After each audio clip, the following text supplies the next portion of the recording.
In today's episode, we shift our focus from the usual Kevin stories to delve into a distinctive individual who will be named. Before we get to the subject matter, I want to underscore that our approach to content selection for the podcast acknowledges that portraying only the lighter side of Kevins in the military is a fraction of the experience. Not every Kevin that we come across is going to lead to humorous anecdotes. Sometimes we will push our moral and ethical boundaries when meeting some Kevins, and we will need to approach situations with a level of critical thinking. In this episode, we explore the grave story of Private Lynndie England, a former US Army Reserve soldier who was central to the Abu Ghraib prison scandal during the Iraq War. Amid disturbing photographs and unsettling actions, we will navigate England's journey and accountability within the complicated chain of command. Listener discretion is advised due to the distressing content involving torture and abuse in a military prison.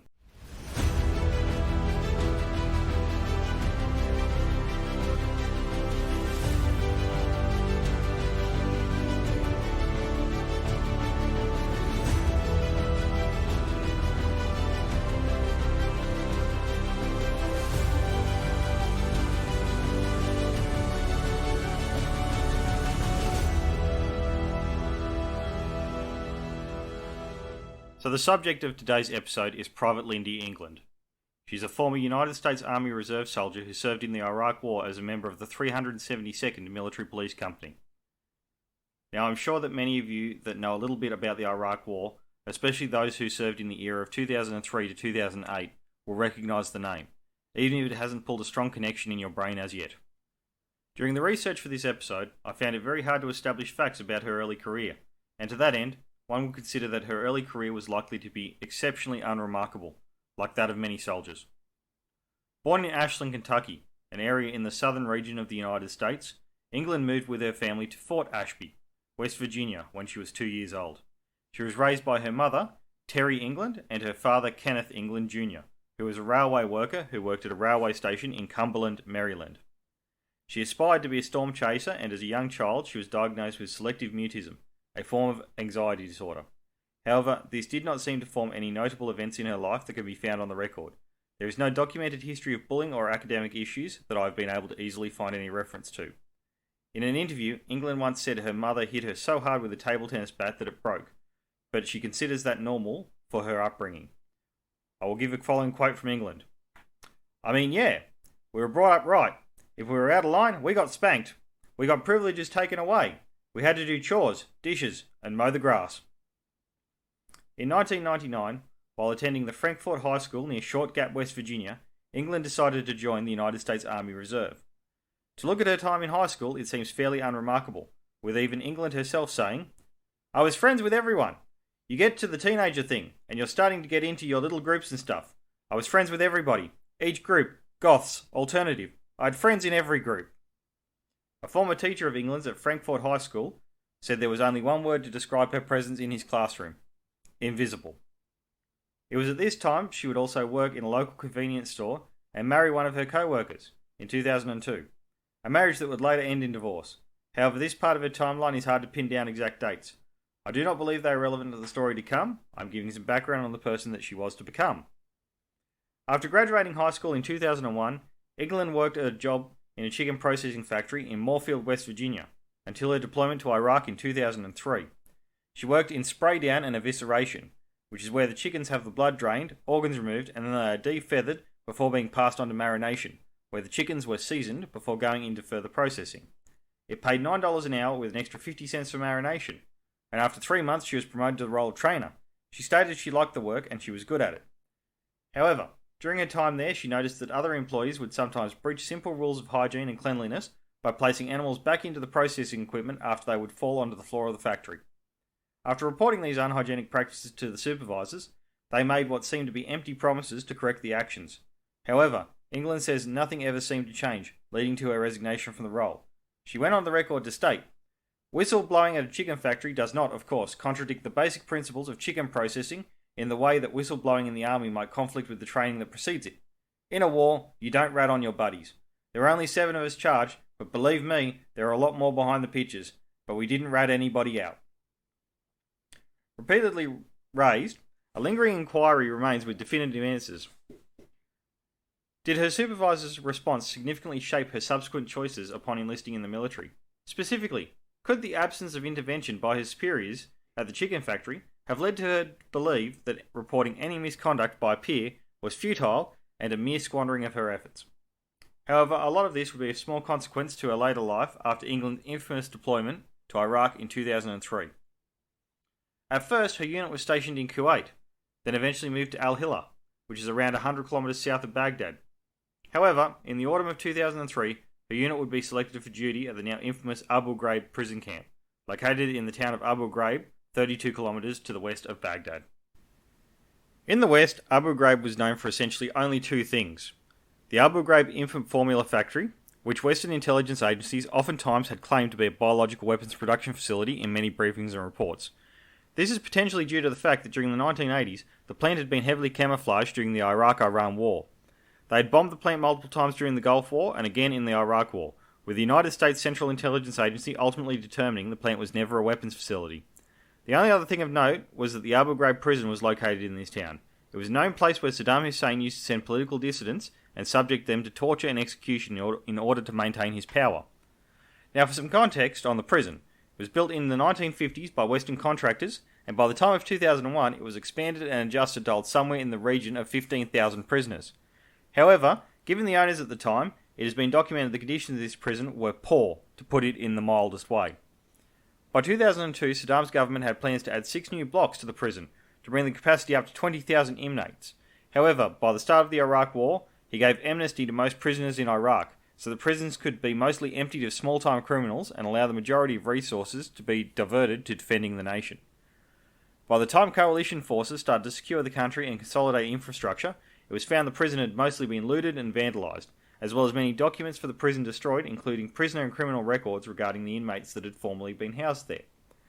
This would mean that in future years, tracking down and identifying violent offenders that had previously been housed in the prison would be a significant issue, due to the lack of documentation remaining intact from prior to the invasion. As of 2023, 2 known mass graves related to the Abu Ghraib prison, and these are for the time of Saddam's reign. These are the Khan Dari grave, which is just west of Baghdad, which holds the bodies of at least 15 victims, and the Al-Zahidi mass grave containing the bodies of nearly 1,000 political prisoners. The mass grave is unique to many mass graves worldwide in the fact that it is more of a cemetery and was not a secret. The Al-Zahidi mass grave had bodies arriving in lots of approximately 10 to 15 and they were buried by local villagers. An execution on 10th of December 1999 in Abu Ghraib claimed the lives of 101 people in one day. On the 9th of March 2000, 58 prisoners were killed at a time. These bodies were taken to Al-Zahidi and buried, with the last body buried there being grave number 993. Now, although the history is not directly related to today's story, it is being given so that we have some context to the facility in which England would be stationed. This should hopefully also give some context to the mental trauma that would be experienced by prisoners being taken to the facility. Even if that treatment, even if they were only being taken there, through other circumstances, most Iraqis knew what happened in Abu Ghraib. So at the time of the use by coalition forces, it had a significant psychological impact on Iraqi citizens. It is at this point in the pod I would like to take a moment to once again remind listeners that the pod is going to get darker from here. As such, I would like to once again remind you do not have to keep listening. I understand some listeners may have served at this time, and they may not wish to bring certain feelings or emotions back from the front of their minds. As such, I wish you all the best in the remainder of your day, and I hope you have a good one. Please, tune in for our next episode. Okay, now that we're back.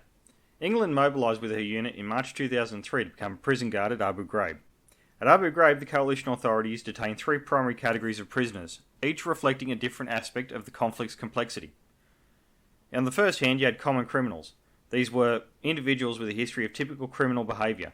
Among them were violent offenders, murderers and other lawbreakers who were apprehended by coalition forces or reported by civilians following their release from early incarcerations.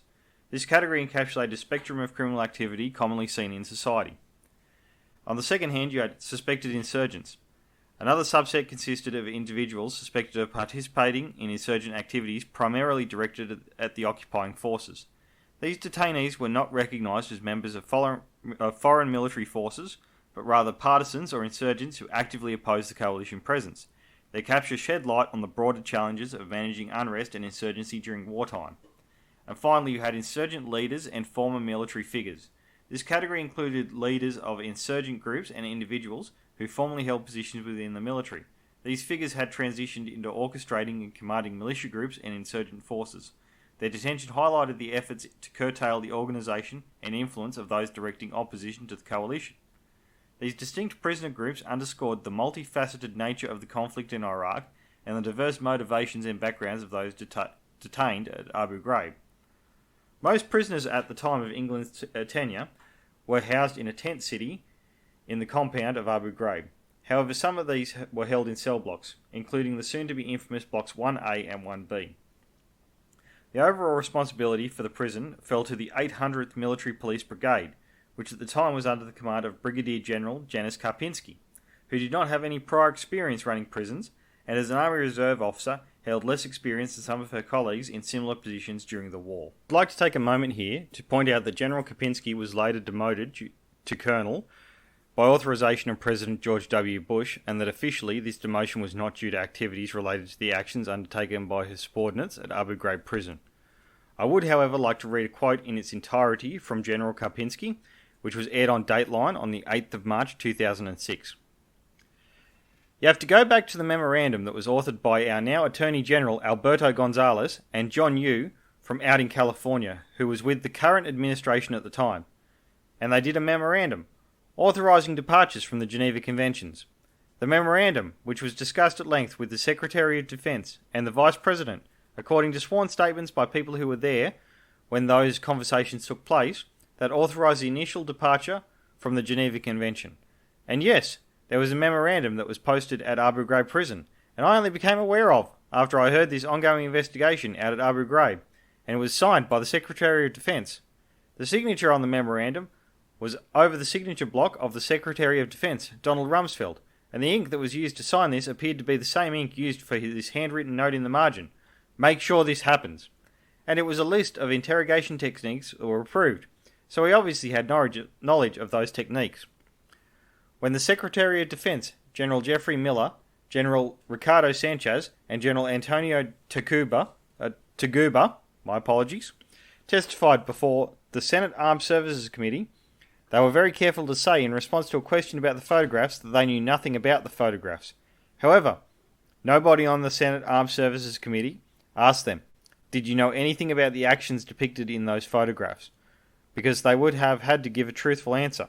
And the answer would have been yes, in fact, that they authorised the actions depicted in those photographs. The Secretary of Defence authorised it in conversations with General Miller. His Undersecretary for Intelligence not only authorised those actions, but was staying on top of the progress of those actions and those activities. When questioned about the findings made in reports, namely a report now referred to as the Taguba report, about the conduct of soldiers at the prison under her command, and the overall state of the prison and the way in which its operations were conducted, General Karpinski only said, when they do an investigation with that kind of potential, the rules are very clear. You have to identify an impartial person to do the investigation, and General Taguba did not serve one day in Iraq. He spent his deployment time in the safety of Kuwait, and he was, as it came out afterwards, a good friend of General Sanchez. So if General Sanchez gave the investigating officer specific instructions on what he wanted to see in the conclusions, General Taguba was able and determined to provide and conclude what General Sanchez wanted to see. And he did exactly that. The findings in the report have been largely discredited because he was not an impartial party and because so much more information has come out. General Taguba was not charged with discovering what caused the photographs. General Taguba's instructions were to investigate the 800th Military Police Brigade and discover what was wrong with General Karpinski. Moving back to the topic of discussion, we can now move forward on the structure of the setup. So the top of all this was the 800th Military Police Brigade, and below this was the 320th Military Police Battalion, and England's unit was the 372nd Military Police Company. When England's unit arrived at the prison, the situation would be described by General Karpinski as one of the units being understaffed, overwhelmed and harried. Subsequent testimonies from England and fellow soldiers shed light on the prison's grim practices, centering on forms of torture. These techniques included dehumanising acts like forcing detainees into nudity, compelling them to wear female undergarments and humiliatingly making them crawl on the floor, occasionally while under restraint. Shockingly, these tactics were purportedly presented as legitimate interrogation methods in use within the prison at the time. Soldiers like England were allegedly instructed that such treatment had garnered approval from intelligence officers. This approval, they were told, was a strategic approach aimed at breaking down prisoners' resistance and coercing them into sharing information desired by the intelligence community. However, as the situation unfolded, a contentious narrative emerged. Some argued, in a potentially obfuscating manner, that the sections of the prison where England and her unit were stationed did not fall directly under the jurisdiction of General Kopinski, the commander of the 800th Military Police Brigade. That instead, they contended that these areas were under the control of military intelligence, suggesting a complex web of authority and responsibility that contributed to the confusion surrounding the events and practices at the prison. So, given this kind of information, one can easily see how the situation that Private England and her colleagues have found themselves in, as reservists, with less experience than some of their full-time colleagues, it would have been very confronting and likely different to anything they had ever experienced. From my personal perspective as a former soldier, the absence of a clearly defined chain of command can readily cause misunderstandings in issuing of orders and directives. However, and I can't stress this enough, regardless of organisational ambiguity, none of the activities transpiring within the prison are, in my view, acceptable to any conscientious soldier. Now, I would reflect on my training as a regular member of the Australian Army, not the US Army, that I am of the belief that such actions, had I encountered them, would have been unequivocally merited in immediate reporting. But it's noteworthy, however, that my training in handling prisoners and detainees, in basic training, mind you, occurred post the Abu Ghraib incidents, and as such I lack insight into whether the training I received might have been influenced by the events that unfolded within the prison. Now, it was during this phase of her Iraq deployment that Private England entered into a relationship with fellow soldier and military police specialist Charles Grainer. Notably, during Grainer's tour of Iraq in November 2003, prior to the revelations surrounding the Abu Ghraib events, he garnered commendation for his actions as an MP during the conflict. Some have speculated that due to his compelling charisma and leadership qualities, England gravitated towards Grainer as a safeguard and paternal figure. Subsequently, as the legal proceedings unfolded, it became evident that England's connection with Grainer and his background as a former prison officer in the United States contributed to her involvement in the mistreatment and abuse of detainees. When questioned about a photograph depicting England holding a leash fastened around a detainee's neck, she asserted that Specialist Grainer had placed the strap around the detainee's neck before handing it to her. In England's own words, "I assumed it was okay because he had a background as a corrections officer." Subsequently, in England's defence, it was revealed that Grainer frequently took explicit photographs of her, and on occasion he would involve another soldier to capture intimate moments between Grainer and England. It has been noted that during her tenure in the prison, England experienced feelings of humiliation and exploitation due to these actions. Nevertheless, shifting the focus back to the core narrative, it is important to note that we have yet to delve into the actual events that transpired. When England initially arrived at Abu Ghraib, her designated role centred on performing administrative tasks and overseeing the facility's operations. Reports often indicated that her presence in the cell blocks was frequently linked to her visits with Grainer, a person for whom she harboured a deep affection. During this period, England also became aware that many high-ranking individuals within the prison, including personnel ranked as high as Staff Sergeant, were not only cognizant of, but also dismissive of, the inhumane treatment being inflicted upon the detainees. During the course of the trials, a particular incident from England's tenure came under scrutiny.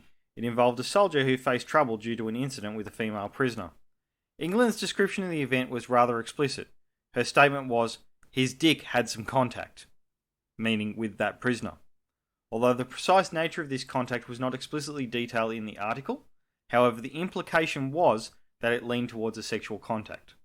Around this time, England frequently socialised with Grainer and another soldier, Specialist Megan Amble. During these interactions, alcohol consumption was common, as indicated by the following quote. "Raw drink. They were selling it cheap. We would get like a fifth of whiskey. $10. It was like, get the fuck out of here. I'll tell you what, you could not drink it straight. So what we would do is buy grape soda and mix it in. And after one cup, you'd be like, it was not regular whiskey, I tell you. Crazy." And it would be stated by England after the trial They said in the trial that authority figures really intimidate me. I always aim to please.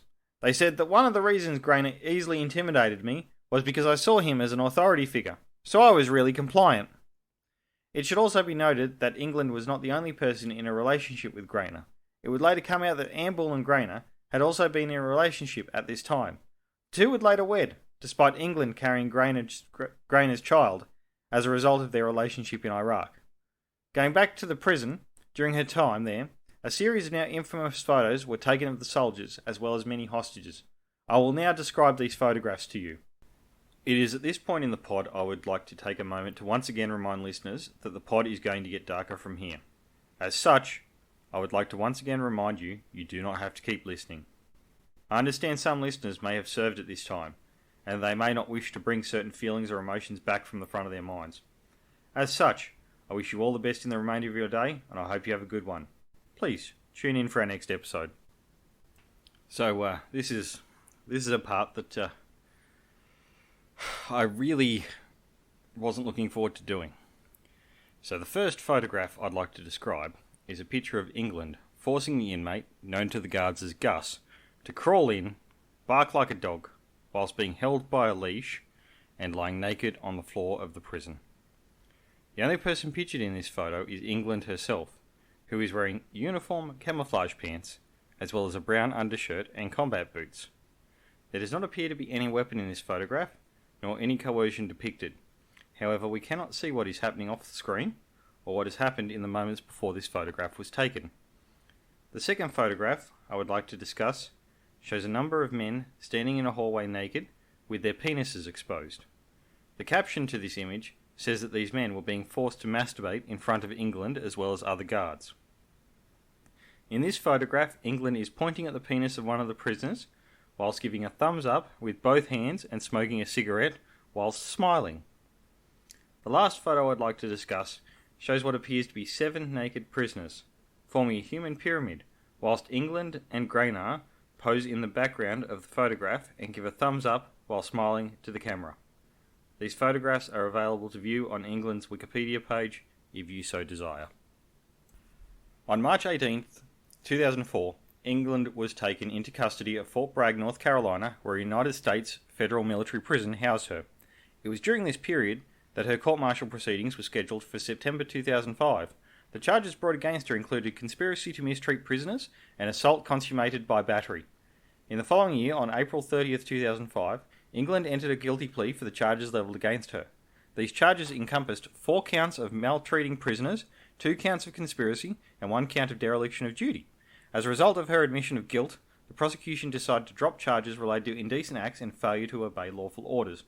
The strategic move was aimed at reducing the potential prison sentence from a maximum of 16 years to 11 years. However, a twist occurred in May 2005 when military judge Colonel James Pohl declared a mistrial. This decision was grounded in the fact that England's guilty plea to conspiring with Grainer to mistreat detainees became problematic due to Grainer's testimony. Grainer had asserted that he believed his actions, such as placing a tether around a naked detainee's neck and having England pose for a photograph with him, were a legitimate form of documenting authorised use of force. This testimony ultimately led to Grainer's own conviction, resulting in a 10-year prison sentence for his role in the Abu Ghraib events. As a result, England found herself in the position of undergoing a retrial for the charges brought against her. This retrial took place on September 26, 2005. During the course of this trial, England was found guilty of 1 count of conspiracy, 4 counts of maltreating detainees, and 1 count of committing an indecent act. The panel of judges, however, acquitted her of a 2nd count of conspiracy. Following a brief adjournment, the final verdict was reached on September 27, 2005. At this point, England was handed a 3-year prison sentence and received a dishonourable discharge from the United States Army Reserve. Over the years since these events unfolded, numerous media reports have indicated the existence of additional photographs connected to the trial and prosecution of the incidents that transpired at Abu Ghraib prison. Although the precise content of these photographs remains the subject of speculation, they have not been released to the public. They have only been seen in closed military trials and by members of Congress who are investigating the actions of the soldiers at Abu Ghraib. Notably, England herself has commented on these unreleased photographs in a March 2008 interview. She shared the following regarding these photographs that had not been made public. "You see dogs biting the prisoners. Or you see bite marks from the dogs. You can see MPs holding down a prisoner so a medic can give him a shot. Starting from Monday, September 26, 2005, England commenced her period of incarceration, being remanded into the Naval Consolidated Brig at Miramar, located in San Diego, California. She served a total of 521 days in prison for her involvement in the events, and her release took place on Thursday, March 1, 2007. Following the completion of her prison sentence, England returned to her hometown of Fort Ashby, West Virginia. There she embarked on the process of reintegrating herself into the community and focusing on raising her son. Remarkably shortly after leaving prison, on July 9, 2007, England was appointed to the Volunteer Recreation Board in Kaiser, West Virginia. Alongside her community involvement, she has authored a book titled Tortured, Lynndie England, Abu Ghraib and the Photographs That Shocked the World. In subsequent interviews conducted after her release, England shared her thoughts about the media's exposure of the photographs and expressed her perspective on the overall handling of the entire incident. As we move to the conclusion of this episode, let's reflect on two significant quotes from England. If the media hadn't exposed the pictures to that extent, then thousands of lives would have been saved. Yeah, I took the photos, but I didn't make it worldwide. And the second quote, their, meaning the Iraqis, lives are better. They got the better end of the deal. They weren't innocent. They're trying to kill us, and you want me to apologise to them? It's like saying sorry to the enemy. And so, we draw the curtains on this podcast, leaving you with the thought that the Kevin's life presents us with aren't all characterised by incompetence, humour, malicious compliance, or mere cluelessness that relegates them to the corner. Every so often you might cross paths with a Kevin, or a collection of Kevins, who tread the path of wrongdoing, immorality, or unethical behaviour. As we navigate encounters with various Kevins throughout our journeys, remember that sometimes mirth accompanies their presence, while at other times valuable lessons await, and on occasion the call for corrective action becomes apparent. Just as life dishes out its array of Kevins, we must adapt our responses, sometimes with a chuckle, sometimes with enlightenment, and on occasion with a firm hand of guidance or enforcement. Thank you all for listening, and I think now we need to have another good funny episode next, so please send your stories into the pod. Our email address to send stories is in the pod description, as well as all the sources for this episode. Thank you.